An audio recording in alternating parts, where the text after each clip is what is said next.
Yo, yo, yo, what is up, everybody? Hey, everybody. What's going on? We are in the house. We are setting up. We are getting our lives together. My And thing fell off. today is actually very apropos Yeah. that you're seeing this right now because today we're talking about being open, about sharing what happens behind the veil, if you will. Right. And I'm very vulnerable today because I have no makeup on. It's planned. This is It's just themed. It's it's just themed. how I feel today. Yeah. So, This is how we feeling, guys how I'm feeling and today. girls, men and women, lovers. This is how we're feeling. Okay. I don't wear makeup any week, so we're joining solidarity today. I also don't make. I'm not wearing makeup either.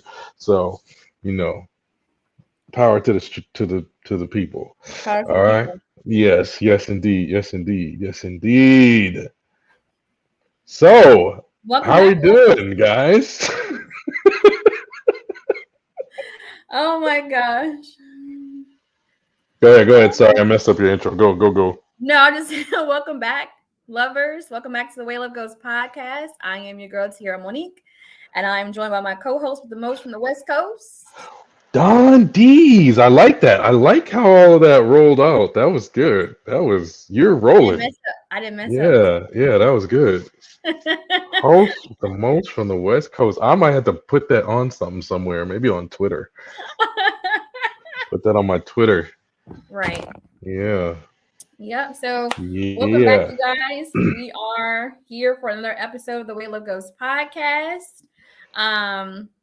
Today we're going to be talking about vulnerability and the benefits of vulnerability and the relationship. That word has been going around quite a bit for a long time. Mm-hmm. And yeah, these earrings aren't giving me nothing. I'm taking these out too. See how we just letting you all in on it? I'm just like, Yeah, that's right. That's right. either. That's right. Oh, you got the day one shirt. I do have the day one That's shirt. bomb. That's bomb. Okay. Nice. See, that's how you know a real legit fan because he could reckon. I didn't even see the whole shirt. I just saw the top part of the graphic, and I knew what shirt that was. Right. Yeah, yeah. Hey, Sean, welcome to What up, my Sean? My dude. We're being vulnerable today. I know I am. Like I said, I Yeah. have no makeup on. I just took the earrings out because they weren't doing it for me. I slicked back my hair, didn't do my hair today. I washed it, but I just wasn't in the mood. I think because it's raining outside. Oh, y'all got the bad weather back again. Yeah, we got rain yesterday and today, and so it's been raining all day today. So We had snow over here. yeah, that's what we're doing. You got snow again? Yeah. It was like that's how you could tell Californians we don't never have that kind of weather because all social media posts was people just literally standing out in the snow holding their phone like I'm in California. Check this out. And the snow's just smacking them in the face. Right. I saw so many of my friends with that and kids and whatever. The mountains look beautiful though. The mountains got that nice, beautiful, snowy white look, you know, looking like one of Coach Deion Sanders, Coach Prime's videos. You can shoot it out here. Yeah. Okay. But yeah, so that's what we're doing today. yeah. First, we want to say, the shirt. This is from Kev on Stage, and he is now an NAACP. Yeah. We call him. He's our coworker. I would say. Yeah. Streets. He is the inspiration behind Friend of the pod. Doesn't even know it. Yeah, he doesn't even know. And he is the inspiration behind our podcast, I guess you can say, because he's the reason how we met. Yes, that's right. So, that's right. So congratulations to Kevin on stage, Kevin Fredericks, and his wife, Yeah. Melissa Fredericks, for winning that award. And it's awesome. And one day, one day, you never know. We'll be nominated. They do have a podcast category. In the podcast category. Hey, that's right. Never know what God gonna do. You never know. So, but first, what's going on with you right now? Yo, what's going on with me right now is I'm just trying to keep the energy up after doing an all-nighter. Because I was like, usually what happens is Friday is so busy because I got church the next day and I'm like trying to finish all this stuff for church on Friday. And I'm like, no, man, today I say no. And so yesterday I was like, no, I got to get everything finished before I go to sleep. So my Friday is not full of stress. And so I stayed up to just get it all done because I was like, enough is enough, So now I'm gonna probably, crash after this, but all the stuff is done, So mission accomplished, if you will. Yeah. But yeah, otherwise, man, it's a good week. God is good. We alive and well, How about you? This week is going it started off okay. But now unfortunately there has been a turn of events. My sister's dad, my stepfather, he coded twice. Whoa. Yesterday. So yeah. That's what we are right now with that. And just many prayers. I was trying to type you while I was in the hospital. I text you and say, hey, bro. To add it to the prayers? Yeah. But I couldn't my emotions are everywhere.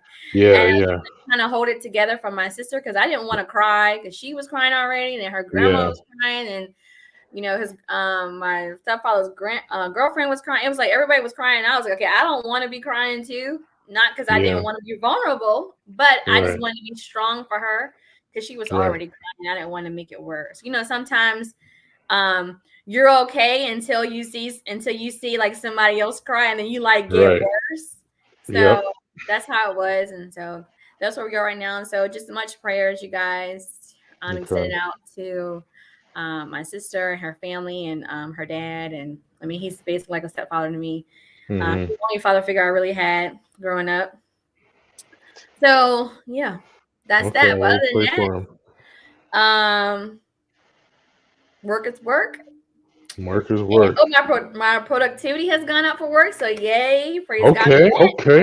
I have been pushing through what I diagnosed myself as premenopausal mood swings. the nausea swings. So I just been pushing through though, but basically, but yeah.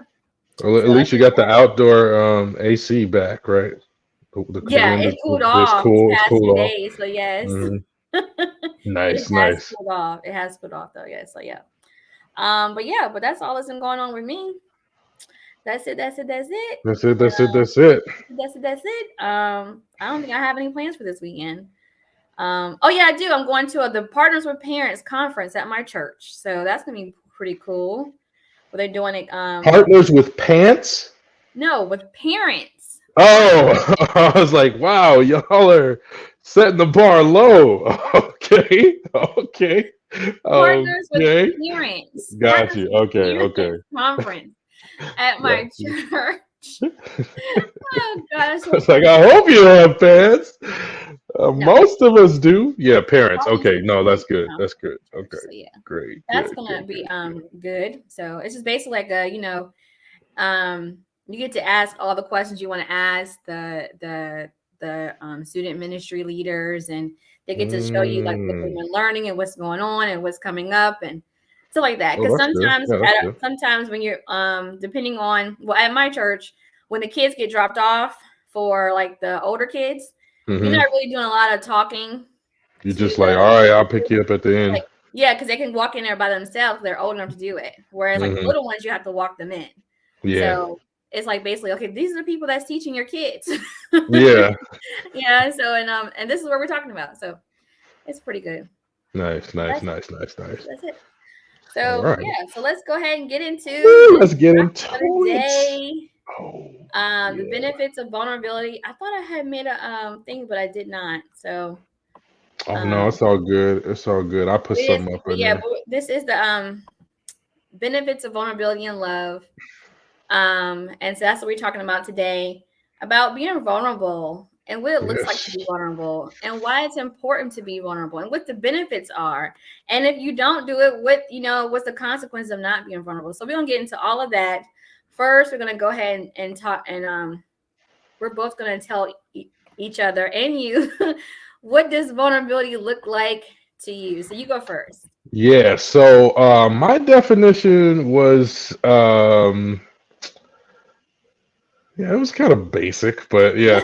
I just said being mad open. Okay. And so what I mean by that is just being in tune with yourself and then willing to share it. So I Right. guess I could say it's sort of like two parts, because I guess, it's for me, I guess I say, yeah, it's hard to be vulnerable if you don't really know what's going on with yourself. Right. But if you kind of get a sense of it, then you share that, then that's what I say. Yeah. That's what I say. That's my Okay. basic Okay. foundation. Right. That's Yeah, good. yeah. Mine was on the same wavelength as yours, because mine, I put being completely emotionally naked. And Poetic. taking a risk. So I was thinking about this. There's a song by Ella May, and she talks about, it's called Naked, and so it's like she just wants to be with someone who's completely naked, who's willing to take a risk on love, and who's willing to share and open themselves to her, and she can do the same for someone else. Because being completely naked, it's like you don't have any clothes on, right? And it's like your birthday suit, but not in a way of like physical, but emotionally naked. Like you're just, you're not covering up anything. You're letting it all hang out, all your fears, your goals, your dreams. Because vulnerability is not always about something that's so deep that it makes you sad, but it can be something like being vulnerable and saying, you know what, I may be doing this, I may be confident in doing this, but I really want to do this. And I was watching a podcast, I was watching an interview with DeVal and Kadeen Ellis, and he was saying that, he became vulnerable with Kadeen. He knew that she was the one, basically, when he told her that, I really want to do, comedy and acting. And at the time, he was currently, in college as a football player, and he got drafted. Oh, that was in college. Sheesh. Yeah. I thought he already had gone to the NBA. Okay, to the NFL. So when he was when they met in college, he was in college playing football, and then he got drafted later on. Wow, so it wasn't but everybody was like, oh, you're so good at being a football player, you should be a football player, and that's it. But his heart was in acting. And so one day they were watching Martin, and he said, that's what I really want to do. Because she said, what do you want to do? And he said, that's what I really want to do. And he pointed to TV. And she said to him, okay, so how are we going to get there?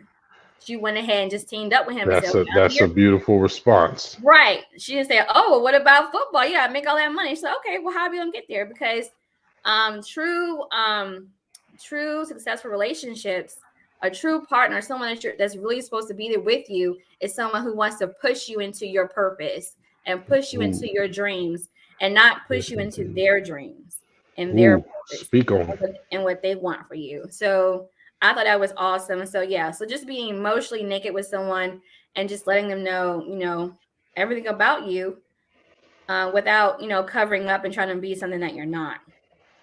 So that's good. What vulnerability looks like to us. But let's see what the professionals say vulnerability is. Okay? Yes, what do they say? So Brene Brown, who is she's known for her research on shame, vulnerability, and leadership. She said that vulnerability is uncertainty, risk, and emotional exposure.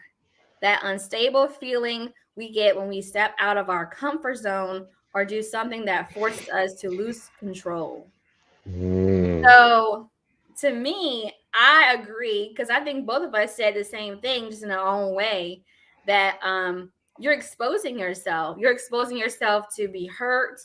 You're exposing yourself for someone not taking you seriously. And that's scary. That's why a lot of people don't want to be vulnerable, because it's like really scary to be vulnerable if you're scared of rejection. I think people don't want to be vulnerable because they're scared of rejection. So if you really see the real me, then are you going to accept me? Right. Or are you going to want what makes you feel good, So, that. Yeah, because what if you get rejected? Dang, you didn't put yourself out there. Yeah, Right. that's the worst. That's the worst. I've had that happen before, so. Right, yeah, right. it's So not the I best. actually have a video, if you don't mind, that I want us to see. I want us to look at. It's real quick, and I found it right after we talked. Why can't I click on this? And it speaks to, someone who decides to be vulnerable with someone, like right in the early stages of dating, and what could possibly happen, once you do get vulnerable. So take a look at this. All right, let's check it out. I'm thinking about texting him. My heart enjoys being around you. You're special. Wow, that sounds poetic, sis. Are y'all official yet? Almost.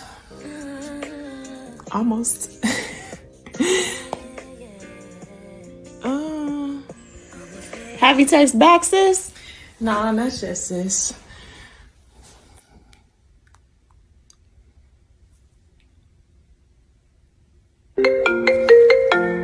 Is that him? Oh, no, my alarm. What you up to? Maybe I shouldn't have put my heart enjoys. Maybe I should have put a heart to make it more general, That don't make sense. No. It is raining outside. I hope he okay. I know he drive on Tuesdays. I hope he okay. He texted back, sis. He said, thanks for sharing.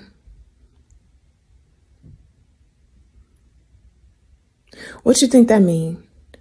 Thanks for sharing what he said.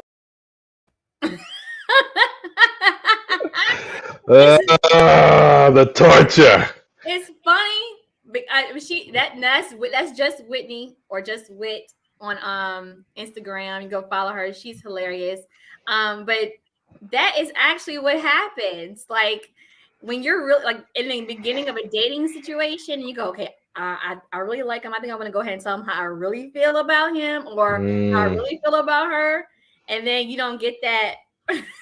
You don't get that instant response, and they say to you, look at Sean, and they say to you, oh, thanks for sharing. I had that happen to me before. You go and say, hey, I think, what about taking this further? Or, or if you, I know I've said this before to someone, what did I can't remember verbatim. I'm not going to try to remember verbatim, but I know I did say something like, I'm really feeling you, this is that and the third, whatever. And, it was like, oh, you do? Oh, no. When you say, I miss you. I miss you, like that. And they go, and it didn't get them back? They don't say, I miss you back. They go, oh, me? You miss me? Wow. You're like, yeah. Well, that's sweet. So, yeah. Yeah. That happens. Yeah. But it was so funny at the end when he was like, what does that mean? She's like, yeah, what he said. That's what it meant. It meant what he said. He said, thanks for sharing. Thanks for sharing. Yeah. He's not there. So, unfortunately, that is a risk, when you get vulnerable with people. Thank you. They cannot reciprocate what you say to them. So, and we're going to get into all of that in a little bit. So, how do you know? You found out some information. How do you know when someone is being vulnerable? Okay. So, before I get to that, I just, from what you were saying, from, just that whole experience, I was thinking, I was like, I wonder how much time when we feel that way, maybe what we need to do before we express it is try to figure out why we feel that way. Gotcha. You know, it's like I'm like, man, why do I feel so like I want? What has this person done? Do they even deserve for me to be this open with them? I don't really know if that's the case. They might not even deserve this yet. So yeah. Anyway, just some thoughts right there. All right. So, really good article. It's like a blog kind of thing. It's called thoughtcatalog.com. The author, writer, poet, Marissa Donnelly, she shared this article on 8 signs that he's being vulnerable with you. And as we were going over the signs, yes, it does say he. Maybe that was, I don't know the specific who the audience was, but we actually want to say that this is pretty universal. It's, I think, Tierra made the point that this is not just men that feel this way. Right. Women also feel this way as well. So I'm not even going to use all of them, because some of them I thought, that's not such a big deal. But I picked 6 that I felt were like the top ones, right? And it kind of goes from like basic to a little more interesting. The first one is that the person listens to you, right? When they listen, but not just like sit there and like It's like they're actually interested in having that deeper conversation with you, not just keeping it real surface level. But you say something and they, maybe they ask a follow-up question, or they want to know why you think a certain way, right? They're listening to you without distractions. They don't got their phone in their hand. They're not looking out the window or whatever. Like, they're really actually focused on you. As a matter of fact, it doesn't happen so much in society that when it does happen, sometimes you think something's wrong. You're like, wait, do I have something on my face? Like, what is going on? But there are people sometimes that are just that into you. And the other part of that too is not just that. Not just the fact that they want to go deeper with you, more they want to go beyond surface level with you, but then it's time for you to put that spidey sense on and realize, they probably also want that same reciprocated vibes with you. So it's almost like, hopefully you don't get what happened in the video where you're just wanting to go deep and they're not wanting to go deep. But hopefully you're kind of like creating that by you listening to them and giving them undivided attention, that they may reciprocate that to you. That was one of the things they said shows that vulnerability is taking place. Do you feel like that if you're in a relationship and you have that experience, you feel like the person's being vulnerable, or what do you think? Yeah. Yes. I'm sorry to catch my breath. Oh, sorry. I didn't run away and come right back. Ask me the question again. Okay, so basically, they're basically saying, like, if somebody's listening to you and focusing on you, they're being vulnerable. So I'm just asking, does that seem like, they're being vulnerable, or are you like, this is just natural human interaction? I don't know. Yeah, you know what? When I read this, I didn't really agree with that one as a telltale sign that someone's being vulnerable, because I think you don't know. Well, I would say this. No, I didn't agree. Okay. Only because I'm thinking that someone listening to you should be a given. Like, it's something that you would think they should be doing when you're in a relationship with them. Because is that really taking a risk to listen to someone? I think listening to someone is like, if you're really interested in them, then you're gonna want to know about them, and you're gonna listen to them so you can ask them questions. Yeah. I don't know. Is that just me? What do you think? I think you're exactly right. It's kind of like natural human interaction. Right. The only part where I would say maybe it's starting to get into vulnerability is,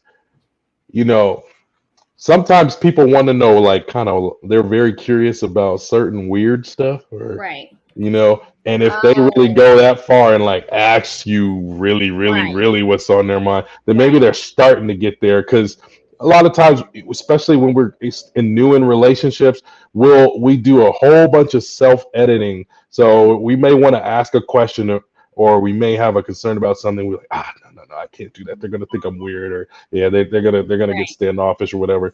So maybe if you're finding that you're getting to the place where somebody does start to ask more questions about you, or like express, I guess the thing they would be revealing to you is like their deeper interest. It's like, okay, I'm not gonna sit here and play it cool, like everything's cool, whatever you tell me is good. It's like, no, actually that really is interesting to me. I do want to kind of, I am curious about that. So you're starting to open up. But that's about like this much vulnerability, not like, oh, the floodgates are opening. We are growing and bonding. We've really done some great work here. No, I think it's, we're just starting. We're just starting.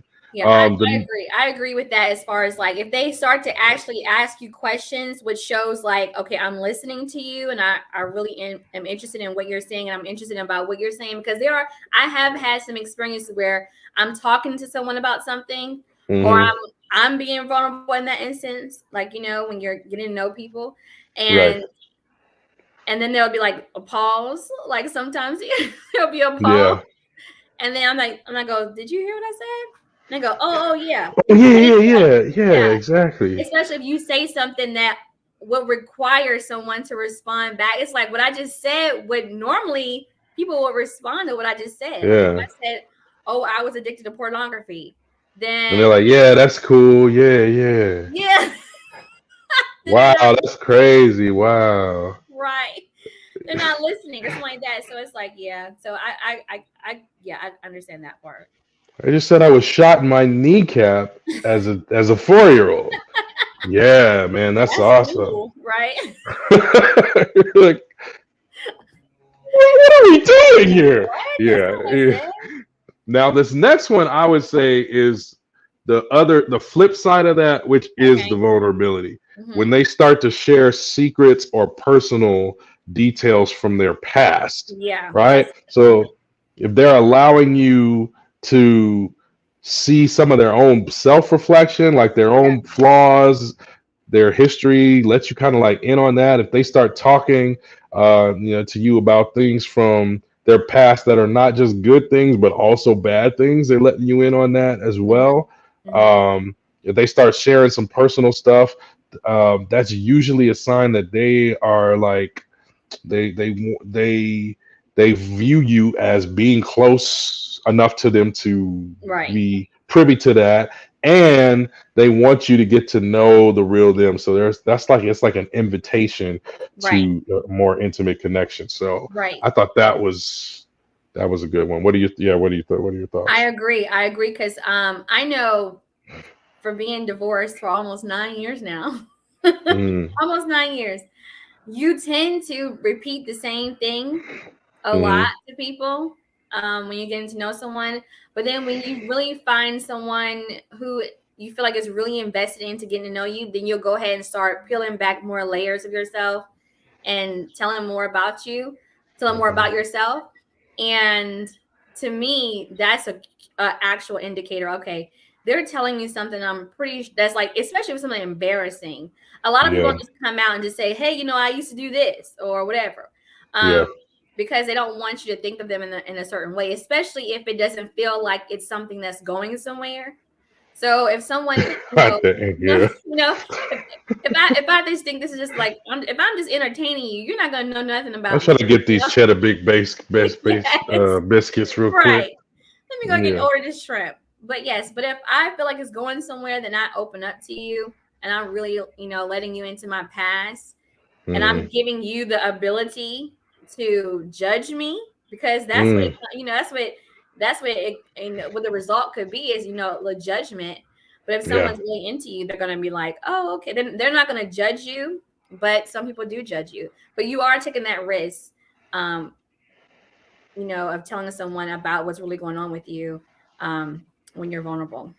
Yeah. You didn't know someone, The next one is a step in relationships. Like, this is a legit step. Unless you're personality is just kind of like, I don't want to say trash, but unless your personality is kind of like a little left, this is a step. So when they tell you something that bothers them, right? If they're able to communicate with you that, hey, this thing is bothering me, or I'm gonna be real, I'm gonna be raw with you, and let you know that this thing upsets me, it hurts me, this is super annoying. That's also can be a sign that she's saying this is a sign that they care about the relationship, because if they don't, they could just let it slide, like you were saying before, like they just don't care. But if they will tell you, or like, who is it, I think, Tony Baker, he was talking about, the one thing that I require in my relationship is brutal honesty. Like, I mean, so I don't know if this is funny because he's a comedian, but it's just like brutal honesty. It's like, man, I really wish that you would wash your feet. I mean, God, that I can't even eat if you're in the room. Like that kind of that level of divulgence, right? Yeah, and that's true. That's true. But I've even had that on friendship level too. I remember I had a friend that had a pretty traumatic situation happen in their life, and I had been very busy and wasn't able to reach out to them. And so they actually called me to let me know that they were kind of disappointed in me not reaching out to them. Oh. And I was like, oh, okay, thanks for letting me know. And they told me, they're like, the reason I did this is because I don't want it to become resentment, and then now our relationship is damaged. I did this because I actually want to preserve our relationship. So I'm telling you so you can know, because I probably didn't even know that was bothering them. And so I'm feeling like, that can also translate, of course, to your your romantic relationships as well.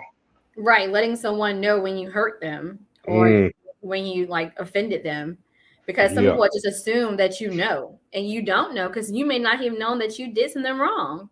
True. And so everybody doesn't think like you, and that other person may not feel like you feel, so yeah. Right. So that's a good one. Tell me I'm very curious on this one. When they bring up an ex or a past relationship, this is a sign that they are being vulnerable. Is that, before I tell you what I think, I want to know what you think. Is this something that you like? Is this something that's like, all right, well, you can keep that vulnerability, I don't need that one? Or what do you what are your thoughts on that?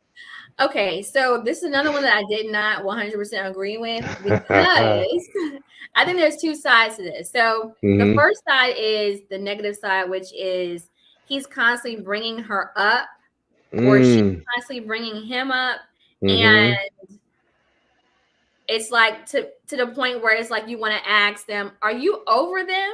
Like, do you need time to heal? Because you always bring them up, I know that when I first got divorced, it was easy for me, like when I'm having a conversation with somebody, say, oh yeah, when he used to do this, or when he used to do that, and it's like, okay, they don't want to know. Like, I don't care. They don't want to know that. But the other flip side to that, the positive side is that it's saying, okay, when I was with this person, I learned this about myself. Or, when I was with this person, they would do this to me and I didn't like it. And because that then shows you or tells you what they like and what they don't like, And I know I met someone who was always saying, oh, I never been with, because they were used to dating younger girls. And I should say girls, young women, young women, little babies. And they would say, oh, I'm not used to a woman, doing this. I'm not used to a woman doing that. Just go to show, that I should have been with someone who was older, or should have been someone who was more mature. And at first it's like, okay, all right. But after a while, I don't want to hear that anymore, because you're constantly bringing her up. Oh, she never did this. Oh, she never did that. How about you just make a mental note of that? And then instead of saying she never did this and she never did that, just say, you know what, I'm so glad that you're doing this. Don't even bring her up. Or I'm so glad that you're doing this and don't even bring him up. Because to me, it can trigger somebody's insecurity or somebody's, trust issues from a past relationship, make them think, okay, well, do they really want to be with me? Because they keep talking about them. So I didn't think that was some, a really big vulnerability indicator, unless that person is saying to you, I learned so much about myself and what I didn't like and what I don't like when I was with that person. Or I don't ever want, when I was with them, they treated me really bad. I don't ever want to be in a situation like that again. So that's why I got out of it. I don't want to go back to something toxic, or, I did learn that what I should be looking for, or whatever, like something like that, Yeah, when it's educational, or it's like disclosing something that brings growth. I did. The reason I put that on the list, I do remember early on when I started talking to my wife, and we were still just kind of like doing phone conversations and getting to know each other through that. I actually, when we first started talking, it was pretty close to when I had broken up with the previous girl that I was dating. And there were, I don't know exactly what it was, but I remember I told her kind of like a pretty elaborate story. I don't know if it was of the breakup or of some situation that happened. And it's the only time we ever talked about, one of my ex-girlfriends. But at the end of it, she said, "Wow, thanks for sharing." And I didn't think about it until she said that. And I was like, man, I wonder why she said that. And she was like, the fact that you would trust that information with me, I appreciate that. I was like, oh, dang, okay, yeah, cool. I wasn't like making the notes. I'm all right. Well, I got like 5 other stories to tell you, know. But it did make a note that helped me to say, now I can put these in context. Not that you would ever run into this person, but if you do, you'll know what the history was, and that could be helpful at some point. But so I agree. There's a balance. There's a balance on that one. Definitely. What do you think about this one? If they ask you deep questions about your life and your past, is that them being vulnerable, or is that them being nosy, or what is that? If it's being reciprocated, if they're asking me a question as far as like getting intel so they can learn about me, I think that is. So if you're saying to me, okay, so, what happened? If someone asks you, how were you as a child? How was your childhood? Or, what was your favorite thing about high school? How many relationships have you had? How many times have you fallen in love? Have you ever fallen in love before? Questions like that. That means you're trying to learn me, and I wouldn't be taken aback about it. I would want to tell you, because you're asking me something that's not on the surface level. You're not just asking me what's my favorite thing to eat, which is important too. But you're going deeper. Because the key part about vulnerability is going below the surface. It's like going deep. And so asking those questions is like, okay, he wants to know about me. He wants to know how my childhood was, because I think that, and I think we talked about this, before, that learning somebody's childhood, how they were as a child or what they went through as a child, is an indicator of how they may respond to something that you do, like if they grew up in a house where their parents are always yelling at them, then they may not want to be yelled at. Or that might be a trigger of pain or a childhood trauma or whatever. So I think learning those things are important. So yes, I don't think there's anything wrong with asking deep questions. I do think that is a indicator of interest. And if they do the same thing, if they say, if they ask the question and then respond with, oh, okay, when I was a child, oh yeah, when I was in high school, if they just say, oh, okay, and then start asking another question, I would be like, wait, what's up? Where's the two-way street? Are you a detective? I mean, Yeah. am I in the interrogation room? Like, Right. like it's You like trying to get my that's fingerprints after this, or what's good? Yeah. To me, that would be an indicator that someone does not want to be vulnerable with you. Because I know when I was trying to get out of my shell and not wanting to be rejected or get hurt, I would shoot off questions like that too, and want to find out so much stuff about them, but I wouldn't want them to dig deep into me. And so it has to be a two-way street. But if you're ready to ask those questions, you should be ready to answer them as well. So don't go, I'm just going to ask the questions and then don't reciprocate or don't be prepared. You're not prepared to answer the questions as well. So be prepared. Be prepared. Yes. I was singing that today. Hey, dude, that's good. That's good. That is the indicator that I am a mom, because I have watched that daggone show with my kids, and I was wondering, I was going to ask them, like, is there going to be another season? But I'm probably not. Getting disappointed because the kids shows are coming off the air. Yeah. No. Yeah. That I agree with you, man. That is if I open up to you and you don't open up to me, we're done. We're done with that. We're just gonna go back to the surface level. Like, oh, garlic biscuits or cheddar biscuit. Yeah. That's all you get, pal. Yeah. I just told you about my deepest, darkest fear, and you just said oh, or hit me with the text message K. Nah. The last one that I picked, they express feeling.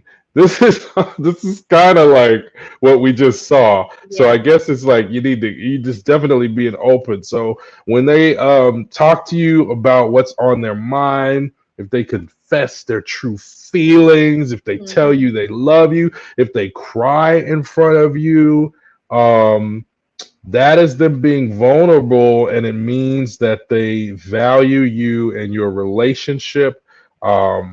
Because they're being their real selves with you. When I read this, I realized something.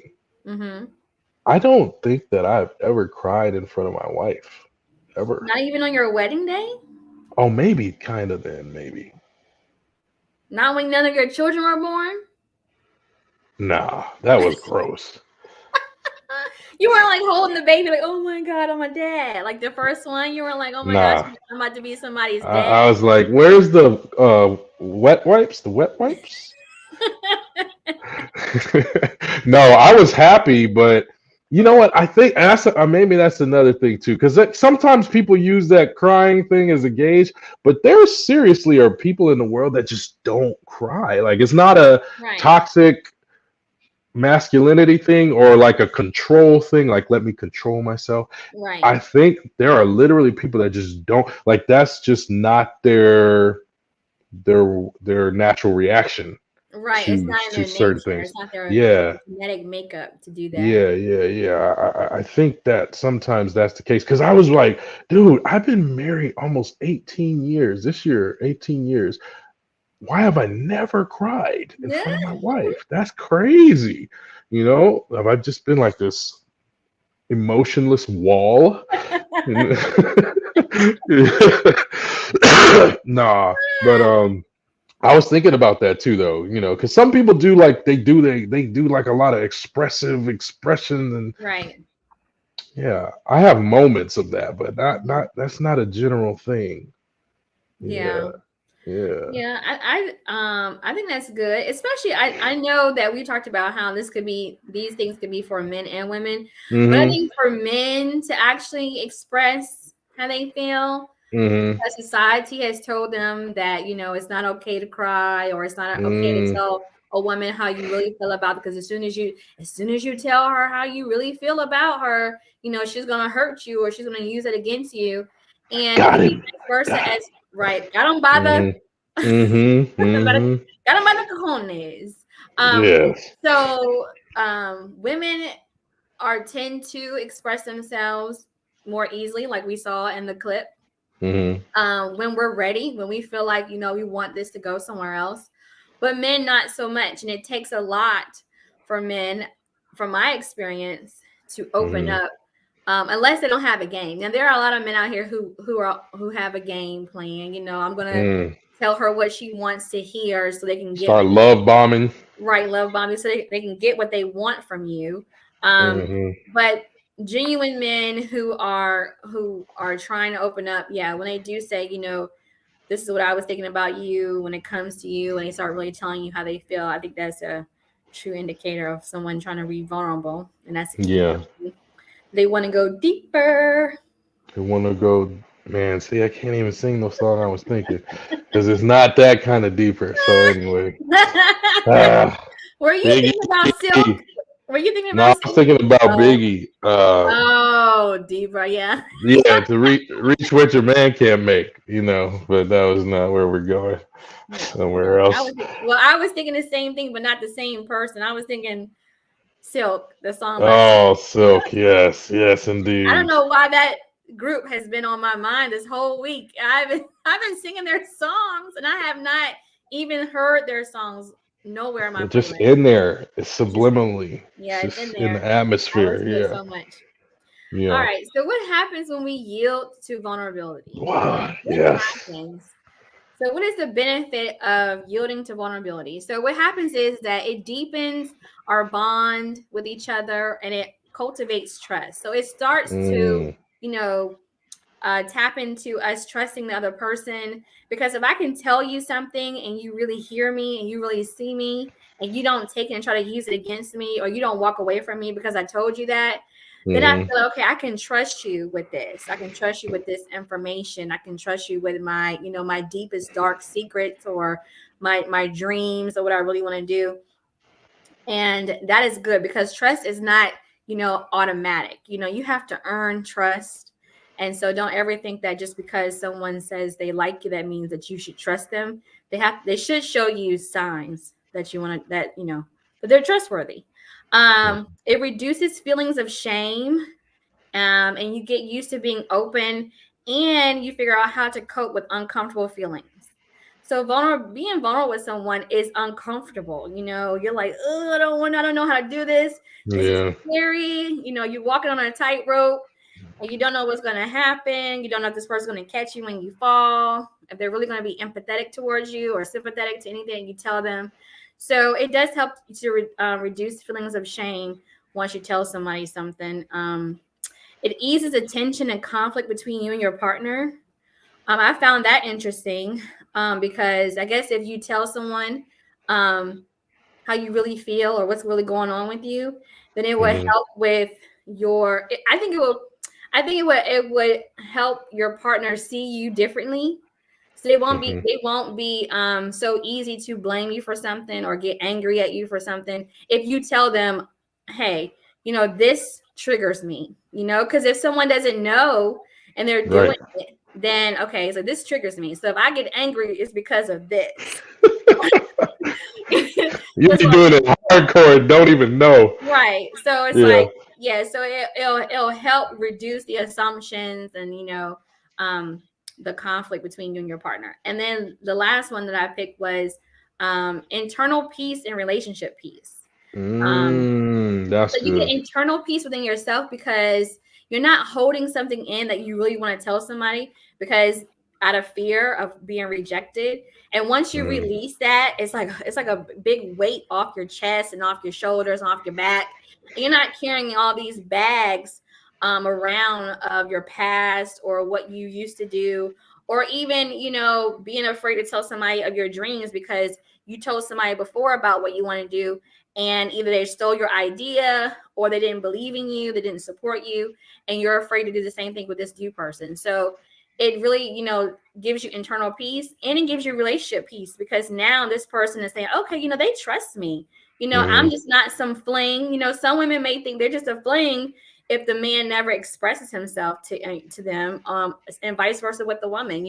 If she's always surface, if all she thinks about is wanting to get a new bag and some more shoes, or always want to go out to eat or get everything from you, take, not giving anything to you, then you may be thinking like, I don't know, why should I be with her? But as soon as she really shuts down and go, let her guard down, go, oh, this is who you really are. Okay, I can rock with you now. So I think that it gives your relationship peace to be able to not have all these guards up, and y'all can breathe. You can actually breathe and say, okay, this person is not fake. They're not out trying to get everything I got.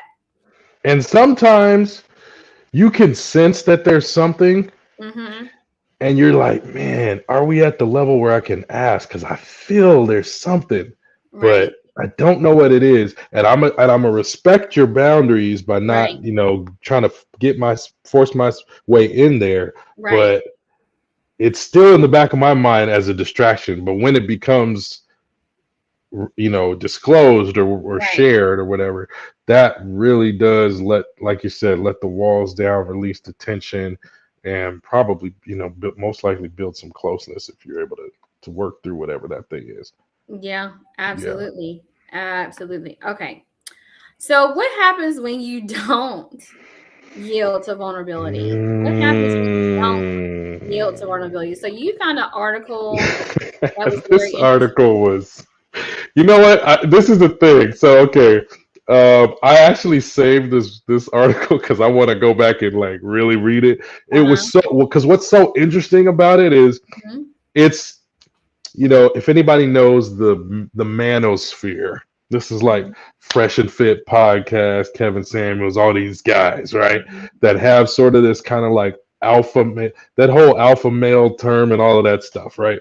And so I got those kind of vibes from this article, but it was so interesting because with each point that they made, they had movie clips that showed the point. So it was hilarious.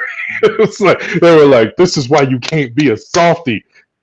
Roll the clip," And he's like to play the clip. So I was like, dude, I got to go back because I really want to, see the visual that they played out, because it was part of the mentality like that they're thinking on.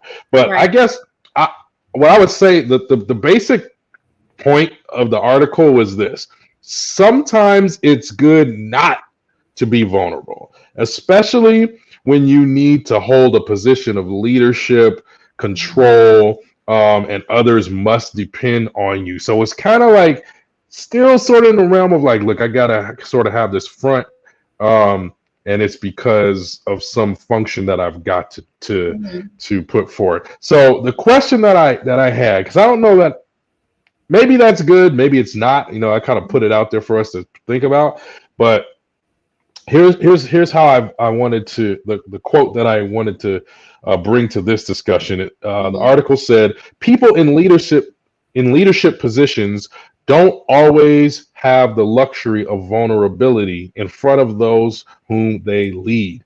The harsh truth of leading people is that most of the time you need to keep your personal worries and weaknesses to yourself. So I kind of understand that maybe in like a corporate setting, or like, if you're like at war and you have to lead people into a dangerous situation, they can't be like, oh my God, you don't even feel sure about this? We're going to die, but we do speak about leadership in terms of relationships. Right. So my question was, leadership within your relationship, does it follow this same principle? Or because of the intimate relationship, does it follow a different set of rules? Like, can you be vulnerable and still be a trusted leader if your relationship model is the man is the leader kind of a thing? Like, how does vulnerability play into that? I think that you can if there is respect.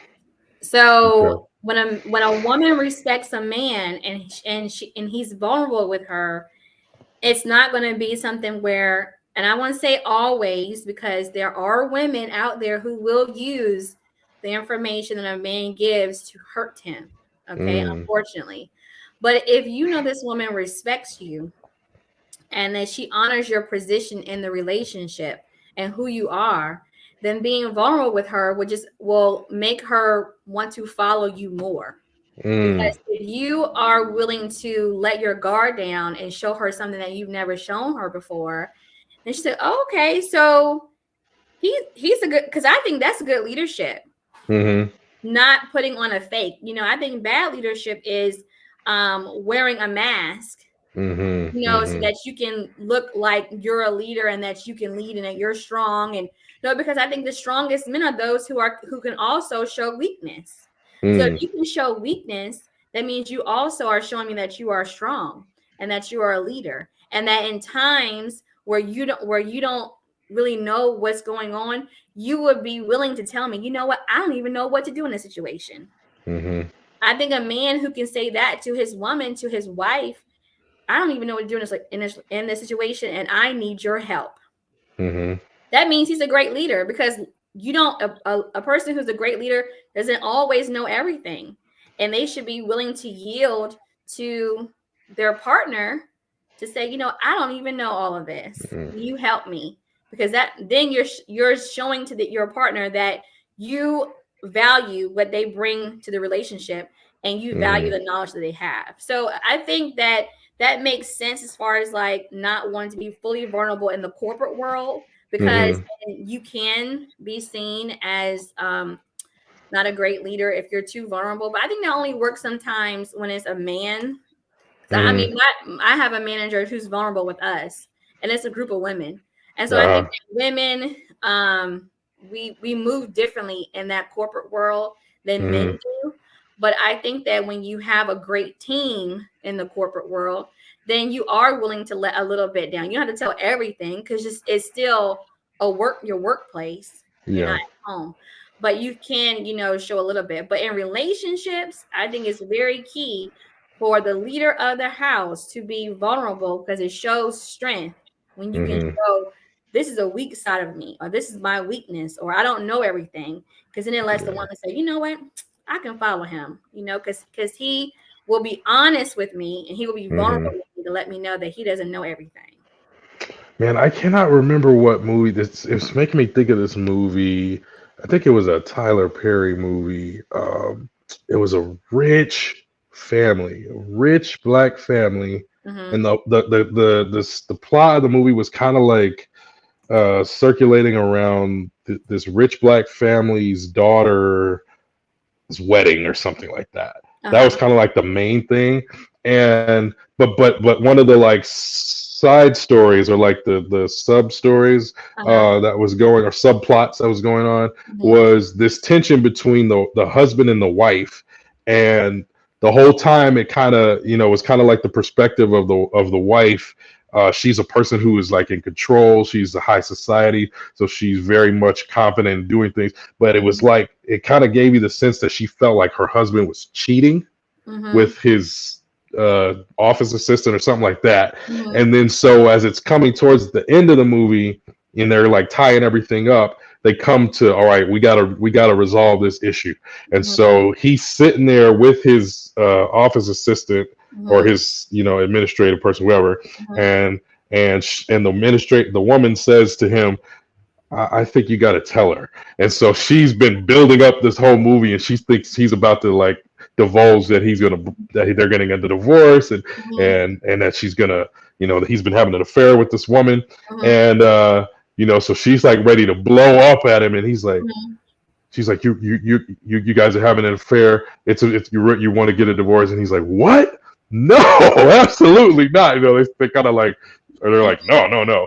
But the issue was that his business was not as successful and they were losing money. So he wasn't telling her because he was trying to keep it all together. And when he finally told her, then she was like, oh, don't worry about that. I have savings that will help us as we're trying to fix it. We can fix that together. So I thought that was really interesting how you see how that plays out. Like, sometimes you feel this sense of, okay, I got to hold it all together.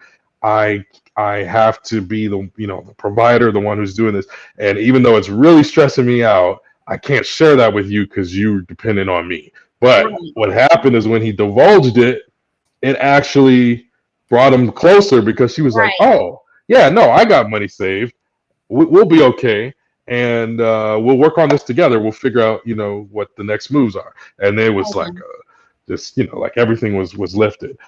So yeah, I agree. I think if a leader, if the man is leading the house and he's worried about divulging weakness as a sign that he's no longer dependable, right, the quality that works is when you acknowledge it, you don't just leave it there. You're still proactive about it. It's like, yeah, I don't get this, I don't understand this, but we need to figure out what we're going to do, because we are not going to leave this way. That's still expressing leadership and stuff to me. So yeah, that's really all I wanted to say about that article. I don't want to give too much credence to that. I think it was less helpful than in terms of relationships and vulnerability. So yeah. All right. I do want to say that what happens when you don't yield to vulnerability. It just so happened I was watching another podcast today. I watch podcasts all the time, but I was watching our fellow coworkers, Kevin and Melissa Fredericks. They have Marriage Be Hard conversations, and they had Kadeen and Deval on there today, and they Kadeen and Deval had shared a story where he was trying, just like in that example you gave us, he was trying to work a lot and work a lot and work a lot and work a lot and work a lot. And she was asking him, hey, are you okay? Is everything all right? Because she noticed him was not great. And he's like, no, I'm all right. And then she had just so happened she had went out of town for the weekend. And I guess she found out that he wasn't great. And so she called and said, hey, are you okay? He's like, oh yeah, I'm fine, And he said, I'm just like a little tired or dehydration, or whatever. So she said, okay, well, I'll just call, the nurse to bring you some IV to the house. Because that's what happens when you're rich. Yeah. But I mean, which is great. And so that's what, she's thinking it's just dehydration, but come to find out, he had like a whole physical breakdown because he didn't reveal to her what was really going on. They had some financial stuff that was going on, and he didn't want to tell her everything that was going on. And because he didn't want to be vulnerable in that moment, because in his mind, he's like, she's going to see me as not the leader of our house because, I'm not taking care of the finances the way it should be, or I'm not, basically I'm not keeping up the bargain, I guess you can say, when it comes to being the husband. But if he had told her right off the bat, then she would have been able to give him some wisdom on how to move next. But because men are brainwashed to think that they have to be the main sole provider of the family, that they try to do everything behind the scenes to make sure that the house stays afloat, when really all you have to do is sit down and have a conversation and say, hey, this is what's really going on with our finances. I'm trying to make it work. I'm working all these extra hours. I'm picking all these extra gigs up, but I'm not able to make it, and then that way, she said, okay, well, I can do this. I can do X, Y, and Z. I can do this. And that's what happened. She ended up going to go do a couple of things, and here comes the money because she had her own, gift and talents. So it's like, but by not telling her and holding that all in, he unfortunately he passed out on the set and lost all his weight. And so it really hurt him physically. So holding all that in and not being vulnerable can also affect you physically, because it can cause you to stress out too much and cause a lot of bad things to happen to your body. So that is a consequence for not being vulnerable. So just want to let you know. True. That's good. Yeah. We need to know that. So how, is it the next one? How to and get your partner to open up. We had 2 articles. Look, I'm on the wrong computer. We had 2 articles. You got a whole command center, everybody. Right. Yeah. So, womenshealthmagazine.com had an article about how to be vulnerable. And in the article, they actually said, which I did not know, that the word vulnerable comes from the Latin word that means wounding. And it's the opposite of being strong. So that is a reason. In their article, they said that that's the reason why they found that's the reason why many people don't want to open up, because vulnerability is the opposite of being strong when it really isn't. It's It's what society has made vulnerability be, the opposite of strong, and it's not. I think vulnerability is actually the sign of strength. So how do you get your partner? How do you become vulnerable? You can first start off by being the example, be a model, actually be vulnerable with them first. Don't wait for them to open up to you. You be the example. Next, start slow. Don't try to dump all all of like here we go, boom, boom, boom, boom, boom. Yeah. Start off slow. Reveal a little bit at a time. A little bit goes a long way. And I put down that it doesn't have to be a conversation. It can be an action. So being vulnerable with someone does not mean that you always have to sit down and have a whole therapy session, because your partner is not your therapist. Let's remember that. Your partner is not your therapist. And if you need therapy, go see a therapist, because your partner does not want to be the one that you dump all your stuff on. But when you're being vulnerable with someone, it doesn't always have to be a deep conversation first, once you're starting out. So you can do stuff like cry, cry in front of them. You're watching a movie, and next thing you know, instead of trying to hold it all in, not cry, just go ahead and let it out. Oh my God, this movie, this Notebook is so good. Oh wow! Oh my God, what happened to Kill Sonic, huh? Wow. Right. Okay. Crying in Wakanda. Hey, it happens. Yeah. So cry. I also wrote down, ladies, go without makeup. Just wear some lip gloss and call it a day. A lot of women have not shown their significant others what they look like without makeup, or what they look like without weaves, or their wigs. They haven't seen their natural hair. That's crazy. Your person should see that, especially when you're married or you're about to get married. You need to know what that person looks like without their makeup. It'll be John honeymoon. Be like, whoa, who are you? Right. Where is the lady that went into the bathroom? Right. Yeah. What happened when you got in the pool? It wasn't on there all the way. Especially, men. Hey, look, out here in the dating world, a lot of men on these dating apps, they are taking pictures, but only with their hats on, their ball cap, and you go, wait a minute. And they take their hat off, and you go, what? Wait a minute, because a man looks totally different with his hat. They're not hitting the Beijing. That Beijing. A hat will make a man look totally different, just like a weave will make a woman look totally different. The hat is the man's weave. Okay, because I've seen men with the hat on, you go, oh, this is good, and then he takes it off. You're like, wait a minute, no, wait up, you went from Dante to Darrell. And it's not always because that person is bald. It's that their head is shaped differently or whatever. So be vulnerable. Don't always take your pictures like this all the way up at the top. If you're a big chick, be a big chick. If you're a big guy, be a big guy. Be vulnerable. And I also put down, just be your authentic self. Yeah. If that person can't accept you for who you are, then that's not the person you want to be with. So I think that is like a starter of how to be vulnerable. And opening up, and then you can start getting into those really deep conversations. But you do the little stuff like Putin in front of that person, or burping or whatever. Like, what? I forgot which movie it was, and he said the girl burped. She's like, wait a minute, where you come from? Where that big old burp come from? Are you a bear? Or if you were old, every time he took you out, you only ate salads, and now y'all together and you eating ribs. You ordering ribs and tearing them ribs up all the time. Getting crazy out the table. Yeah. I've heard a lot of men say they like it when a woman actually orders a real meal and not just salad, because she's being herself. You wouldn't order a salad if you was with your girlfriends. Don't order a salad with him. Yeah. That'd be eye roll. That'd be a big eye roll for me. You don't want that salad. Yeah, absolutely. But your punishment is going to be you go eat that salad.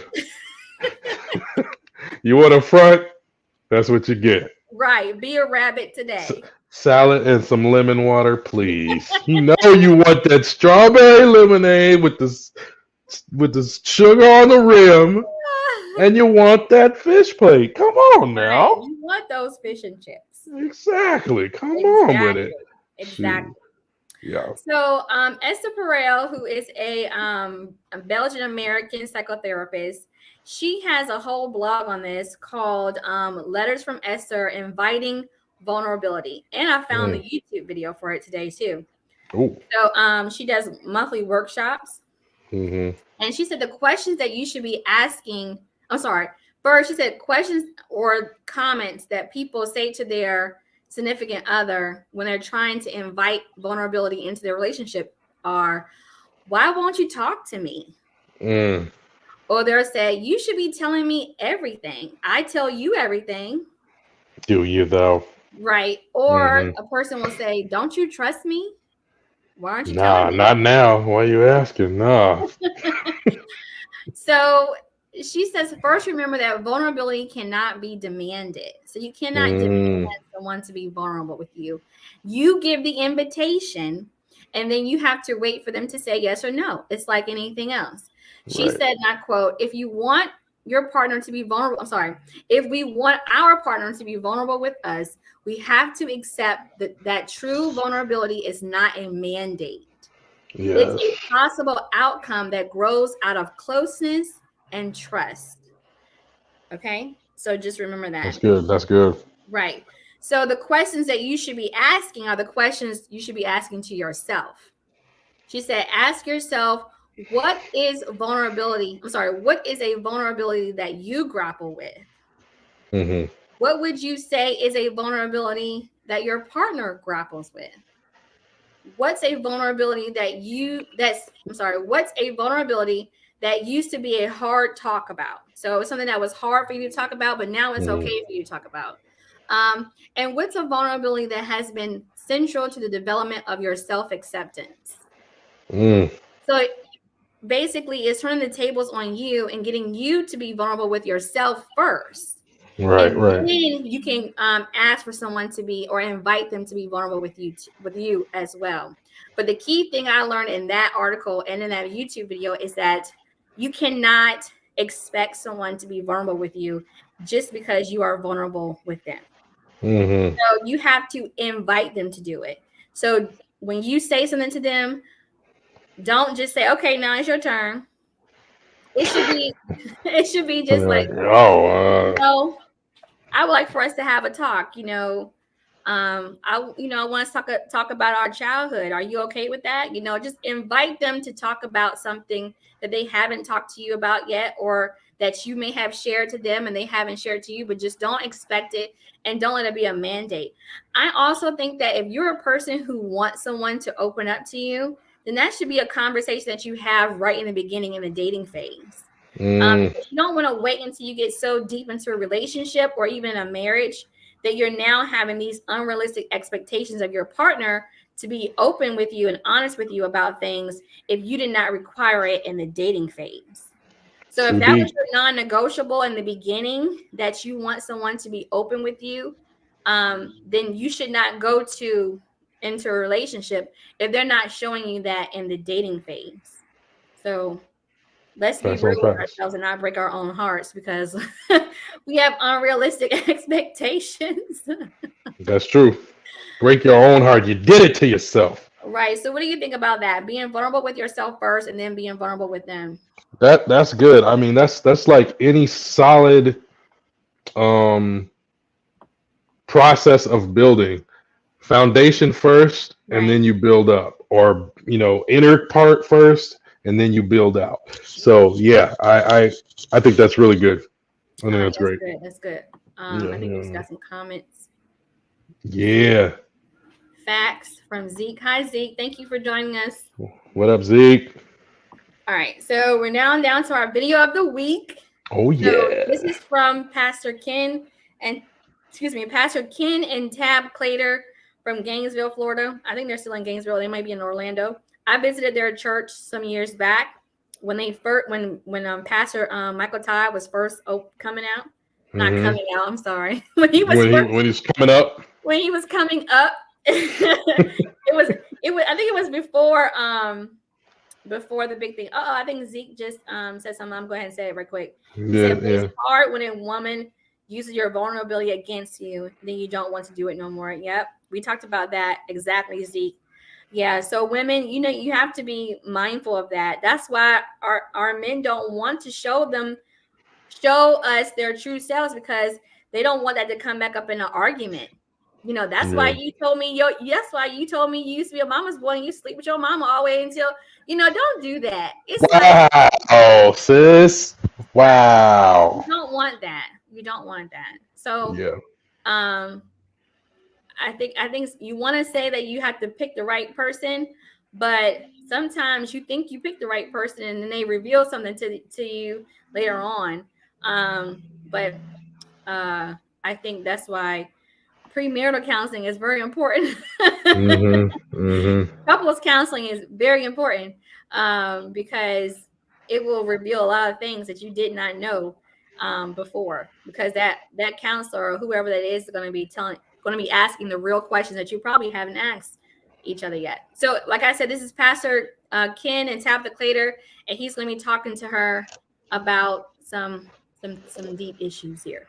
And I believe that there are so many people that you are the salt of the earth. What does salt do? It makes people thirsty. We are supposed to make unsaved people thirsty to drink from the living water. Come on. Salt brings flavor where there's dullness and drab. We are the salt. We are the salt. We bring the flavor to a dying world that thinks that you need to be high and drunk to have fun. We bring the salt. But if the salt loses its saltiness, that's what happened to me in that season. Wow. I began to lose my saltiness, my zeal, and you saw it. And that's why I just want to say thank you, because you picked me up when I was down. And I know to God be all the glory, because it was the work of the Holy Spirit. Yeah. But he used you. Yeah. I don't know if you guys know this or not, but my wife is a boss. When because we didn't know that it was depression. Right. We didn't know what was going on. You just knew that I'd lost my zeal a little bit. That it was almost like looking in my eyes, the light wasn't on. Right. That fun-loving, light-hearted Ken wasn't there any longer, because ministry had stripped a little bit of my expectations. But when I was down, and this is why you got to be careful who you marry. It matters who you marry. You didn't kick me when I was down. You basically came and you prophesied over me and prayed for me and was my helpmeet. You helped me get back up. And I just want to say thank you for praying for me. Thank you for loving me. Thank you for caring for me. Thank you for being strong when I was weak. That was good. It just shows, like, because of his position as a senior pastor of his church, a lot of people think that pastors, and you know this, that they're not human beings. They put them on a pedestal and make them out like God, as if they don't have any weaknesses. And here it is. He went through a season of depression as a pastor, which happens. Because a pastor is a human first. Whether it's a man or a woman, they are human first. They are a man first, and they are a woman first. Yes, they have a calling on their life, but they are still human beings first. And they have to go to God with their problems just like we do. And here it is. He went through a phase of depression in his life, and he was vulnerable with his wife, and she saw it, and she didn't use that against him. She used it to help him. Like she said, she prayed for him and over him. She prophesied over him. She probably spoke into his life and told him that what he was not going to do, as far as give in to depression, because depression can take over your life. It can take over your mind. It can sting you into a spiral. You spiraling down. And so she spoke over him. She spoke into him, and she lifted him up. And just like he said, you have to be mindful of who you marry. That person, and like I said, I've said this many times, that person can either break you or they can make you. And you don't want it to be break. You want them to be able to make you better and push you to be better and to pray over you and to push you into purpose and to push you back to God if you fall away. So what do you think about that? Yeah, that was amazing. I mean, it reminded me of an interview that I heard with another podcaster that I actually know, Lauren Spearman. She was interviewing this dude. Shout out to Lauren. And the guy that she was interviewing was talking about the difference between your wife telling you that she prays for you and your wife actually sitting there and praying over you. The difference is just like amazing. It's the difference of your spouse saying, I love you, from across the room, or having their hands rubbing your shoulders and saying I love Right. you. The intensity, the natural things that God created in us, that bond, that connection is that's what's healing. That's what actually lifts us up. So I loved how he showed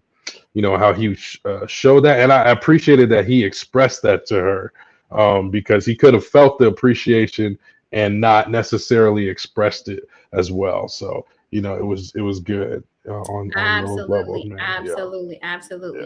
So absolutely.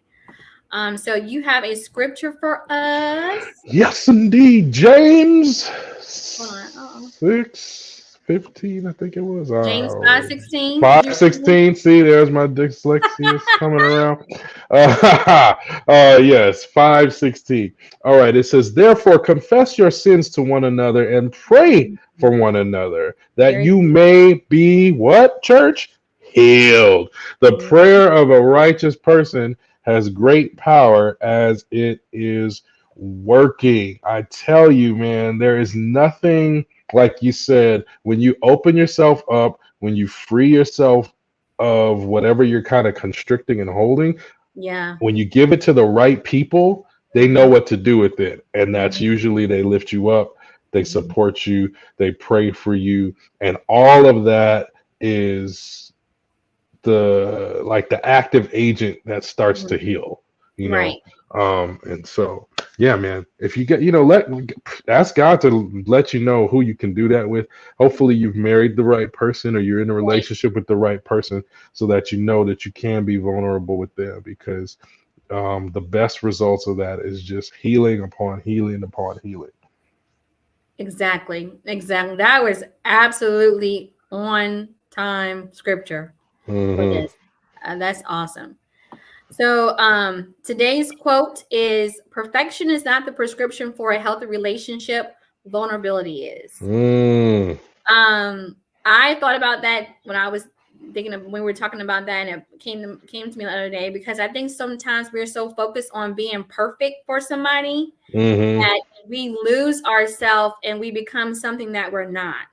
And if we focus on being vulnerable and being open and be our true, authentic self with someone, then that's going to cultivate a healthy relationship. Because if someone sees that you're doing it for them and they're truly genuine and they're truly for you, then they will reciprocate that back to you. And then you all just keep building and keep building, and you don't have to try to be perfect with that person, because God doesn't even want us to be perfect with him, because he knows that we're not perfect.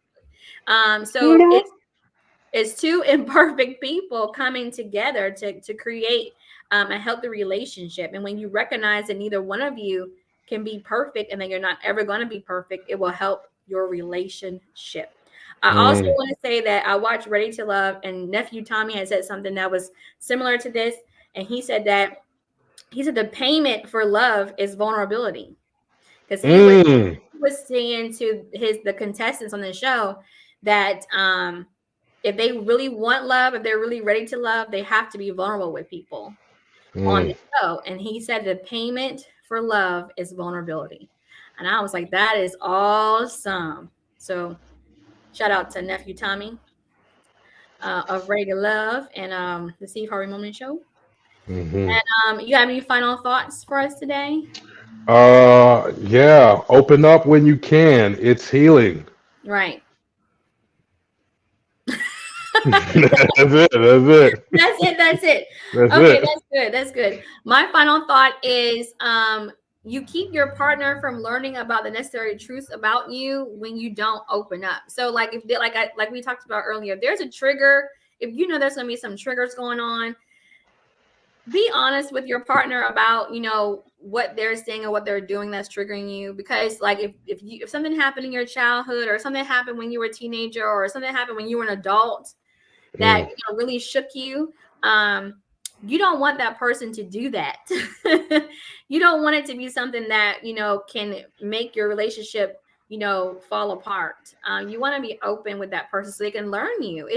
You can't literally learn a person if you stay surface level. You have to go deep in order to get to know someone, and you're never ever going to know them 100%, because we're changing and growing every day and every year, and every time we have a birthday we become another person. So, but you do want to keep learning your person. And I had an idea that I forgot to mention to you, but I thought it'd be really cool. And I got this idea from Esther Perel that we should start doing called Love Works. This is the Way Love Goes podcast. You ought to go in the right way of love. That is called love work. So instead of homework, it's love work. And so the idea I thought of today for your love work or homework is, she said, to, in regards to vulnerability, is that you write a love letter to your partner and you give it to them and you invite them to read it. And once you give it to them and invite them to read it, she says to let go of the expectation that they will write you one back. So do not write it for them to write you one back. Just write it because you want them to know how you feel. Whatever you want to tell them in your love letter. It's not a bashing letter. It's not a you didn't do this. Love letter. Yeah. It's a love letter. You're expressing yourself to them, okay? So let go of any expectation at all. And what can happen when it says, what can happen when we allow someone to experience our love how they choose without the pressure of identical reciprocation? So she said the answer may surprise you. So you give them the love letter and you let them respond to your letter in the way that they see fit, not in the way that you want it. Because you have to remember that vulnerability is not mandated and you cannot demand it. So that's your love work for the week. Write a love letter to your partner and let go of all expectation. Okay. So thank you guys for tuning in with us for another episode of the Way Love Goes podcast. We thank you for your support. We thank you for tuning in with us again. Don't forget to like, subscribe, and share this podcast. We are here on Fridays at 2:30 p.m. Eastern Standard Time and 11:30 a.m. Pacific Standard Time. Sometimes we're an hour, sometimes we're an hour and 30 minutes. It all depends on our what we want to talk about. And it's really important that we really want to make sure that you all get the information that you need so that you can have healthy relationships. Whether you're dating, you're in a relationship, or you're married, we want to help you find out how the way love goes. We'll see you again. Michael B. Jordan, corny. Thank you, Zeke. Thank you, Zeke, so much. Thank you so much for joining us today, and we'll see you next week.